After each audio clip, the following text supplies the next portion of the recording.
Alam mo ba na ang pusang Pilipino marunong magtago ng pagkain para sa ulan, hindi sa ref, kundi sa ilalim ng kama? Alam mo ba na ang salitang ligaya ay hindi lang tungkol sa saya, kundi sa pagmamahal na hindi mo inaasahan? Alam mo ba na kahit simpleng taho sa umaga pwedeng magpabago ng mood buong araw? Alam mo ba na minsan, ang tahimik na tao sila yung pinakamalalim mag-isip at pinakamasakit magmahal? Alam mo ba na ang ulan, parang alaala, kahit gaano mo iwasan, babalik at babalik sa'yo kapag panahon na? Alam mo ba na sa bawat pagbangon ng araw, may pagkakataon kang simulan ulit kahit anong nasira kagabi?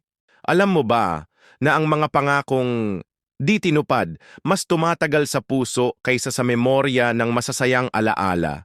Alam mo ba na ang katahimikan sa chat minsan ay hindi pagkakalimot, kundi pakikipaglaban sa sariling damdamin? Alam mo ba na ang tunay na lakas hindi nasusukat sa dami ng laban, kundi sa kakayahang tumayo kahit wala nang sumusuporta?